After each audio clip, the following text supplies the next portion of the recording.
राधे राधे भक्तों, आइए बात करते हैं महाकुंभ प्रयागराज की। महाकुंभ 13 जनवरी से 12 फरवरी तक रहेगा। इस बार 2025 में महाकुंभ 144 साल के बाद उसी मुहूर्त में आ रहा है जो कि 144 साल पहले आया था। इसलिए इस बार का महाकुंभ विशेष है। इसके दर्शन मात्र से ही हजारों यज्ञ करने का फल मिलता है। अगर आप भी महाकुंभ प्रयागराज जा रहे हैं तो आप बहुत भाग्यशाली हैं। कुंभ के मेले में जाइए, साधु संतों के दर्शन कीजिए, प्रयागराज तीर्थ के दर्शन कीजिए और जेब कतरों से सावधान रहिए, क्योंकि वहाँ पर जेब कतरे भी घूमते हैं। भीड़ ज़्यादा होती है। दूर दूर से पूरे देश के साधु संत महात्मा लोग आते हैं और स्नान करने के लिए भक्तजन भी आते हैं, तो इसलिए कुंभ में बहुत ज़्यादा भीड़ होती है। तो अपनी जेब का भी ध्यान रखना, जेब कतरे सफाई ना कर दे आपकी जेब की। चलिए बात करते हैं कि आप कुंभ में जा रहे हैं तो क्या लेकर जाएंगे। माला जोली, जो आपके जपने की माला है, उसको साथ लेकर जाइए। एक तांबे का लोटा साथ लेके जाइए, जिससे कि स्नान करने के बाद सूर्य नारायण को जल दे सकें और धर्म कर्म स्नान दान ये सब कर सकें। तीर्थ में तो यही चीज़ें करनी चाहिए। और महाकुंभ के 4 स्नान होते हैं। पहला स्नान है, ये है शाही स्नान, जो कि माघ मास में महाकुंभ में आएंगे। 14 जनवरी मकर संक्रांति, यह है पहला शाही स्नान। दूसरा है 29 जनवरी को मौनी अमावस्या। तीसरा शाही स्नान है 2 फरवरी को बसंत पंचमी। और चौथा शाही स्नान है 12 फरवरी माघी पूर्णिमा, यानी कि इस दिन माघ मास ख़त्म हो जाएगा। लेकिन गृहस्थ लोग जो हैं वो चाहे माघ के महीने में कुंभ में जा सकें तो अवश्य जाएं। उनके लिए कोई तिथि ऐसी नहीं है कि भाई इसी तिथि में जाना है। आप लोग को जब समय मिले इस महीने में कुंभ में जाने का, उस दिन ही आप जा सकते हैं और वहाँ पर स्नान दान करिए, उससे भी आपको पुण्य मिलेगा। ये 4 महाकुंभ होते हैं जो कि 3-3 वर्ष के अंतराल में आते हैं। हरिद्वार में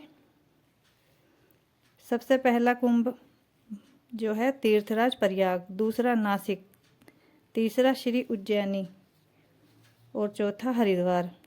हमारे पुराणों के अनुसार भी जब समुद्र मंथन हुआ था तब समुद्र से अमृत कलश निकला था, तो उसको धन्वंतरी भगवान देव अमृत लेकर आए और गरुण जी ने उस अमृत कलश को 4 जगह छिपा दिया था और वहाँ अमृत की बूंदें डाली। जहाँ जहाँ अमृत की बूंदें डाली गई उन्हीं 4 जगह पर महाकुंभ पर्व मनाया जाता है।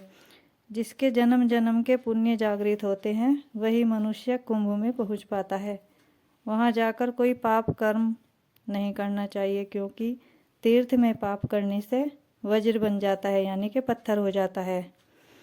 और तीर्थ में सत्कर्म करने से जन्म जन्म के पाप नष्ट हो जाते हैं। इसलिए तीर्थ में स्नान दान जप अच्छे कर्म करने चाहिए, दान करना चाहिए, लेकिन दान भी देखभाल कर करना चाहिए। कुपात्र ना हो, कोई नशेड़ी भंगेड़ी ना हो, उसे ना दें। और आपको ना समझ में आए कहाँ देना है तो कोई भंडारा हो, वहाँ पे भंडारे भी बहुत होते हैं, तो कोई भंडारा हो रहा हो तो आप वहाँ पे अपना सहयोग कर सकते हैं, अन्न धन दे सकते हैं, ये भी आपका दान माना जाएगा। और स्कंद पुराण के अनुसार कार्तिक के महीने में 1000 बार गंगा में स्नान करने से जो फल मिलता है, और माघ मास में 100 बार गंगा स्नान करने से जो फल मिलता है, बैसाख में 1 करोड़ बार नर्मदा जी में स्नान करने से जो फल मिलता है, वह फल कुंभ के पर्व में 1 बार स्नान करने से ही मिल जाता है। कुंभ में स्नान दान करने से हजारों अश्वमेघ यज्ञ करने का फल मिलता है। अगर आप भी मेरी तरह कुंभ में नहीं जा सकते तो आपके आसपास जो भी गंगा जी हैं अपना वहाँ जा सकते हैं। और वहाँ भी नहीं जा सकते तो माघ का महीना तो होता ही है, ये घर पर अपने नहाने की बाल्टी में गंगा जल डालकर स्नान करें और बोलें हर हर गंगे, हर हर गंगे। ऐसे बोले तो भी आप गंगा जी नहाने का फल पा सकते हैं। क्योंकि हमारे शास्त्रों में, ग्रंथों में लिखा है कि भाई 100 योजन तक जो भी गंगे गंगे कह के पुकारता है स्नान करते हुए, उसे गंगा स्नान करने का फल मिलता है। तो इसी तरह आप भी मेरी तरह नहाते हुए हर हर गंगे बोलते रहना और गंगा स्नान का घर बैठे ही फल लेते रहना। ठीक है भक्तों।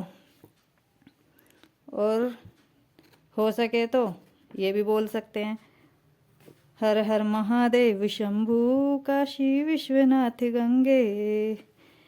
इस मंत्र के बोलने से भी आपको प्रयाग में स्नान करने का फल मिलेगा। माघ मास में देवता भी अपनी पत्नियों सहित महाकुंभ में स्नान करने के लिए आते हैं। और जो छोटे तीर्थ होते हैं वे भी अपने सारे पाप नष्ट करने के लिए प्रयागराज कुंभ में आते हैं। क्योंकि जो लोग छोटे तीर्थों में पूरे साल भर स्नान करते हैं, उनके पाप तो तीर्थों में ही छूट जाते हैं और वे तो पाप करके चले जाते हैं, सारे पाप तीर्थों में इकट्ठे हो जाते हैं। तो वे छोटे छोटे जो तीर्थ हैं वो भी प्रयागराज में महाकुंभ में जाते हैं और अपने पापों को वहीं पे छोड़ के आते हैं, यानी कि नष्ट करके आते हैं। तो प्रयागराज की इतनी बड़ी महिमा है। तो इसलिए भक्त हो सके तो ज़रूर जाना, और मेरी तरह ना जा सकें तो कोई बात नहीं, घर बैठे ही भगवान का नाम लो और स्नान करो तो सारे फल घर बैठे ही मिलेंगे। वो कहते हैं ना, मन चंगा तो कठौती में गंगा। अगर कोई नहीं जा सकता तो अपना इसी तरीके से धर्म कर्म करते रहो। ठीक है भक्तों।